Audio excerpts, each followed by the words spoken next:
नमस्कार दोस्तों। आज हम आपके लिए लेकर आए हैं तेनालीराम की एक और मजेदार और शिक्षाप्रद कहानी, जिसका नाम है हीरो का सच। इस कहानी में आप जानेंगे कि कैसे तेनालीराम ने अपनी चतुराई और बुद्धिमानी से एक बड़ी समस्या का हल निकाला। तो चलिए शुरू करते हैं आज की अनोखी और ज्ञानवर्धक कहानी, हीरो का सच। तेनालीराम की कहानी। एक बार राजा कृष्णदेवराय दरबार में बैठे मंत्रियों के साथ विचार विमर्श कर रहे थे कि तभी एक व्यक्ति उनके सामने आकर कहने लगा, महाराज मेरे साथ न्याय करें। मेरे मालिक ने मुझे धोखा दिया है। इतना सुनते ही महाराज ने उससे पूछा, तुम कौन हो और तुम्हारे साथ क्या हुआ है? अन्नदाता, मेरा नाम नामदेव है। कल मैं अपने मालिक के साथ किसी काम से एक गांव में जा रहा था। गर्मी की वजह से चलते चलते हम थक गए और पास में स्थित एक मंदिर की छाया में बैठ गए। तभी मेरी नज़र एक लाल रंग की थैली पर पड़ी, जो कि मंदिर के एक कोने में पड़ी हुई थी।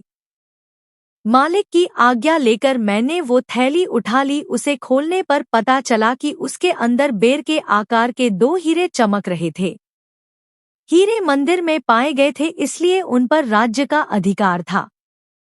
परंतु मेरे मालिक ने मुझसे ये बात किसी को भी बताने से मना कर दिया और कहा कि हम दोनों इसमें से एक एक हीरा रख लेंगे। मैं अपने मालिक की गुलामी से परेशान था, इसलिए मैं अपना काम करना चाहता था, जिसके कारण मेरे मन में लालच आ गया। हवेली आते ही मालिक ने हीरे देने से साफ इनकार कर दिया। यही कारण है कि मुझे इंसाफ चाहिए।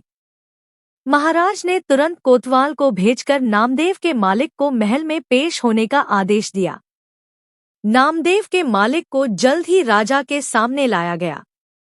राजा ने उससे हीरो के बारे में पूछा तो वह बोला, महाराज ये बात सच है कि मंदिर में हीरे मिले थे, लेकिन मैंने वो हीरे नामदेव को देकर उन्हें राजकोष में जमा करने को कहा था।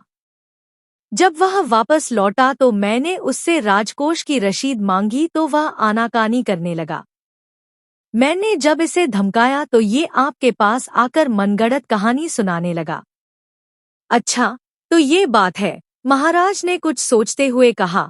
क्या तुम्हारे पास इस बात का कोई सबूत है कि तुम सच बोल रहे हो?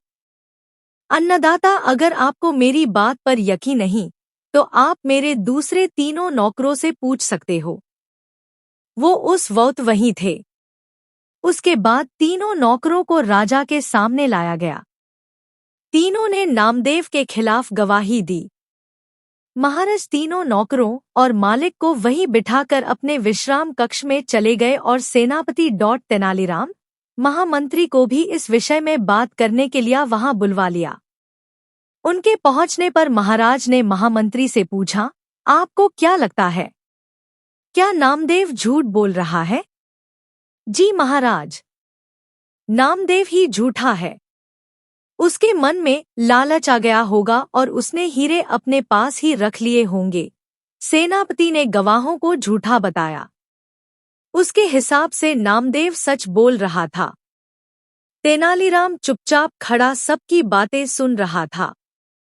तब महाराज ने उसकी ओर देखते हुए उसकी राय मांगी। तेनालीराम बोला, महाराज, कौन झूठा है और कौन सच्चा इस बात का अभी पता लग जाएगा, परंतु आप लोगों को कुछ समय के लिए पर्दे के पीछे छुपना होगा। महाराज इस बात से सहमत हो गए, क्योंकि वो जल्दी से जल्दी इस मसले को सुलझाना चाहते थे, इसीलिए पर्दे के पीछे जाकर छुप गए। महामंत्री और सेनापति मुंह सिकोड़ते हुए पर्दे के पीछे चले गए।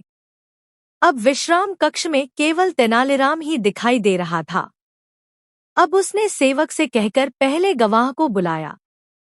गवाह के आने पर तेनालीराम ने पूछा, क्या तुम्हारे मालिक ने तुम्हारे सामने नामदेव को हीरे दिए थे? जी हाँ। फिर तो तुम्हें हीरे के रंग और आकार के बारे में भी पता होगा। तेनालीराम ने एक कागज और कलम गवाह के सामने करते हुए उससे कहा, लो, मुझे इस पर हीरे का चित्र बनाकर दिखाओ।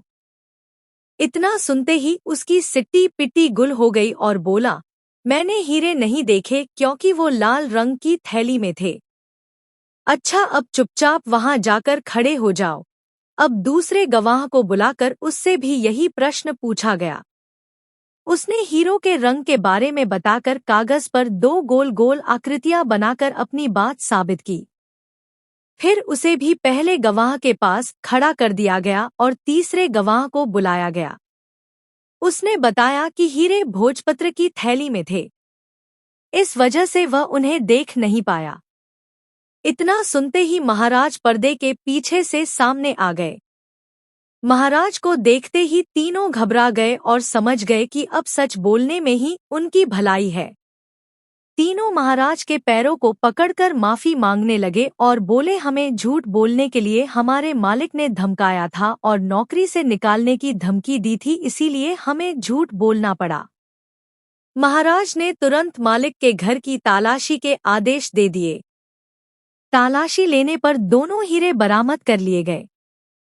सजा के तौर पर मालिक को 10,000 स्वर्ण मुद्राएं नामदेव को देनी पड़ी और 20,000 स्वर्ण मुद्राएं जुर्माने के तौर पर भरनी पड़ी, जबकि बरामद हुए दोनों हीरे राजकोष में जमा कर लिए गए। इस प्रकार तेनालीराम की मदद से महाराज ने नामदेव के हक में फैसला सुनाया। तो दोस्तों, आपको कैसी लगी तेनालीराम की यह रोचक कहानी, हीरो का सच? यह कहानी हमें सिखाती है कि सच्चाई और समझदारी से हर समस्या का हल निकाला जा सकता है। अगर आपको यह कहानी पसंद आई हो तो इसे लाइक और शेयर जरूर करें और ऐसी ही और मजेदार और शिक्षाप्रद कहानियों के लिए हमारे चैनल को सब्सक्राइब करें। धन्यवाद और फिर मिलते हैं अगले वीडियो में।